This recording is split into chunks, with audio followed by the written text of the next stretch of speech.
Аж 3 крючками поймал, дорогая, смотри. Молодець. 1 крючок, 2 и 3.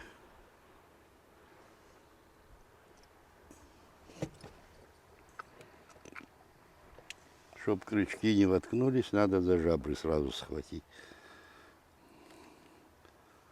Раз. 2. И вот 3. Нормальная рыба? Да, классная.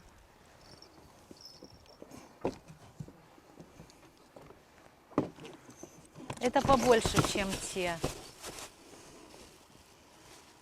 Держи.